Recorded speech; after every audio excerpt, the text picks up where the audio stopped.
बैठी हुई थी। ये 5 साल का बच्चा और कोई नहीं बल्कि त्रिशा का कजिन आदि था, उसकी इकलौती फैमिली। आदि ने त्रिशा के बालों से खेलते हुए सवाल किया, क्या मैं मरने वाला हूँ त्रिशु? त्रिशा ने कहा, आदि नो, किसने कहा ऐसा तुमसे?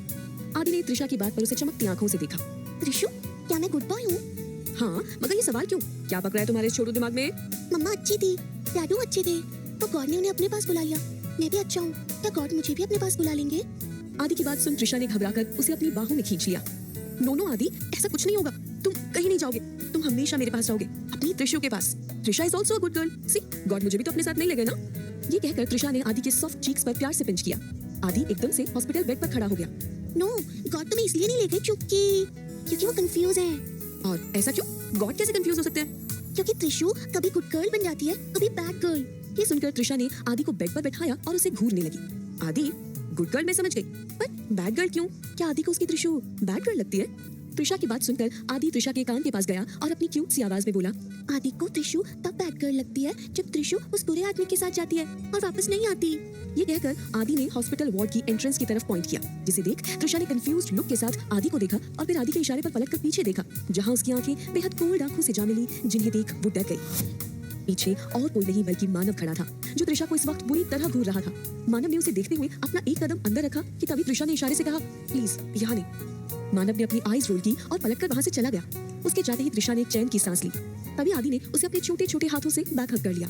मुझे पता है, आप मुझे गुड बॉयज की तरह सो जाना चाहिए, नर्स आंटी को बिल्कुल परेशान नहीं करना चाहिए और चॉकलेट्स भी नहीं खानी चाहिए। लेकिन अगर मैं ऐसा करूंगा तो गॉड मुझे अपने साथ ले जाएंगे और त्रिशु अकेली पड़ जाएगी। तो अब से आदि त्रिशु की तरह बन जाएगा। I will try to be like you Trishu. Be like me? Yes, कभी गुड बॉय कभी बैड बॉय। आदि की बात सुनकर त्रिशा ने उसके फ्लफी चीक्स को खींचा। Oh really? तो आदि त्रिशु की तरह बुरा कैसे बनेगा? आदि तो अभी इतना छोटा है। आदि बहुत सारी चॉकलेट्स खाएगा और किसी को नहीं बताएगा, ऐसे आदि भी बुरा बन जाएगा, राइट? नो नो नो, तुम जानते हो ना त्रिशु तुम्हें ये करने के लिए कभी अलाउड नहीं करेगी। त्रिशा की बात सुन आदि ने एक क्यूट सा पाउट बना लिया। तो फिर आदि बुरा कैसे बनेगा? ओके, तो आदि नर्स आंटी को बहुत ज्यादा परेशान करेगा। ओके ओके, बट उन्हें ज्यादा परेशान मत करना। ये कहकर त्रिशा ने प्यार से आदि के फोरहेड पर किस किया।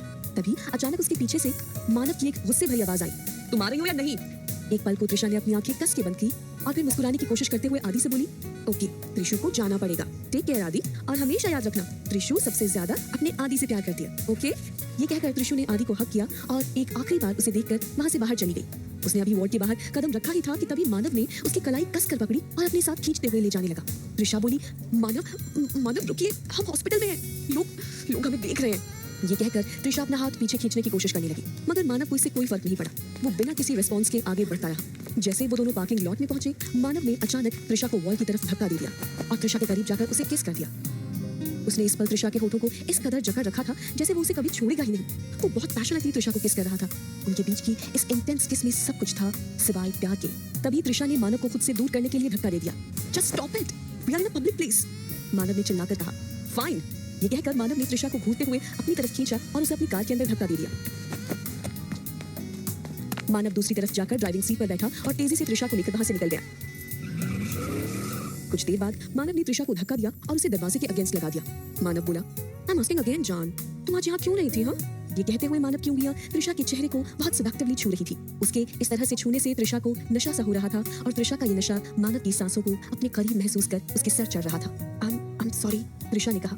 तभी मानव के हाथ त्रिशा की गर्दन के पीछे गए और उसने फोर्स से त्रिशा को होश में लाते हुए एक बार फिर अपने करीब कर लिया। You are my submissive, और ये बनने से पहले तुमने मेरी हर कंडीशन मानी थी। जो कुछ भी मैं मांगूंगा तुम मुझे वो दोगी। You have to serve me. Do you understand me? Yes or no? Trisha घबराकर बोली, yes. हाँ? What? क्या कहा तुमने? मानव ने दोबारा पूछा। I mean, yes master, Trisha घबराकर बोली। त्रिशा का जवाब सुन मानव ने उसे एक विकेड स्माइल दी और कहा, That's why I like you, John. चलो अब चुपचाप एक अच्छी और ओबीडियंट लड़की की तरह मुझे बताओ कि तुम यहाँ क्यों नहीं थी, ये जानते हुए कि मुझे तुम्हारी जरूरत किसी भी वक्त पड़ सकती है। मानव ने बेहद प्यार से ये बात त्रिशा से पूछी, मगर त्रिशा मानव की आंखों का गुस्सा साफ देख सकती थी। उसे अंदाजा होने लगा था कि मानव उसे पनिश करने वाला है। उसका दिल डर से बैठने लगा था। त्रिशा ने कहा, आपने कहा था कि आज आपके फ्रेंड आपसे मिलने आ रहे हैं और मैं आपको डिस्टर्ब नहीं करना चाहती थी, इसलिए मैं आदि से मिलने हॉस्पिटल चली गई। मुझे डॉक्टर का कॉल आया था कि। त्रिशा की बात सुनते ही मानव के एक्सप्रेशंस पूरी तरह से बदल गए। वो त्रिशा की बात पूरी सुने बिना गुस्से से चिल्लाया, Who the fuck allowed you to decide, huh? You are my bloody submissive. Remember, तुम ये कैसे डिसाइड कर सकती हो कि मुझे कब डिस्टर्ब करना है और कब नहीं? त्रिशा घबरा कर बोली, सॉरी सॉरी सॉरी प्लीज, मेरा जाना जरूरी था। मैं मानव की तेज आवाज सुनकर त्रिशा बुरी तरह कांप गई थी। उसकी जुबान से मुश्किल से ही कुछ वर्ड्स निकले थे कि मानव के फेस पर उसकी ऐसी हालत देखकर एक इविल स्माइल आ गई। मानव ने त्रिशा की आंखों से बहते हुए आंसुओं को देखा और वो उसके चेहरे के और करीब जाते हुए बोला, नो नो मोर टीयर्स जान, तुमको पनिशमेंट पहले ही होने लगी, तुम अभी ऐसे रोगी तो मेरी पनिशमेंट कैसे झेलोगी? हाँ, बिल्कुल चुप, मेरी मर्जी के बिना तुम्हें रोना भी अलाउड नहीं है जान, तुम क्यों मुझे प्रोवोक करती हो? ये कहकर मानव की आवाज अचानक बदल गई। वो त्रिशा के बाल मुट्ठी में भरकर बोला, अब प्रोवोक किया है तो पनिशमेंट भी झेलनी पड़ेगी ना। ये कहकर मानव ने त्रिशा को उठाकर सीधा बेड पर पटक दिया। त्रिशा डर से बेड पर सरकते हुए पीछे की तरफ जाने लगी कि मानव ने उसका पैर पकड़कर वापस अपने करीब खींच लिया। किससे दूर जाने की कोशिश कर रही हो तुम? तुम्हें क्या लगता है तुम बच जाओगी मुझसे? कभी नहीं। मानव का इतना कहना ही था कि उसने त्रिशा को बिना कोई मौका दिए एक और किस में शामिल कर लिया। एक रफ किस के बाद वो खुद को त्रिशा पर फोर्स करने लगा जैसे वो हमेशा किया करता था। तभी थोड़ी देर में अचानक मानव का फोन बजने लगा। उसने बिना देखे कॉल आंसर कर दिया। दूसरी तरफ से आवाज आई, मानव तुम कहाँ हो? मैं तुम्हारा इंतजार कर रहा हूँ। तभी अचानक कॉल पर मौजूद इंसान को मानव की तरफ से आती हुई लड़की की आवाज सुनाई देने लगी। वन सेकंड, मानव क्या तुम किसी के साथ हो? उस आदमी ने हैरानी जताते हुए सवाल किया, जिस पर मानव ने बेशर्मी से जवाब दिया, yes I am with my submissive right now. Call पर मौजूद आदमी ने गुस्से में कहा, यू मोरॉन फकिंग बास्टर्ड। और इतना कहकर दूसरी तरफ मौजूद आदमी ने कॉल कट कर दिया। लेकिन मानव को अब भी कोई फर्क नहीं पड़ा था। कुछ देर बाद मानव त्रिशा से अलग हुआ और वो उसे घूरते हुए बोला, उम्मीद है आज का पनिशमेंट तुम्हें याद रहेगा। ये कहकर मानव ने अपना कोट उठाया और वहां से चला गया।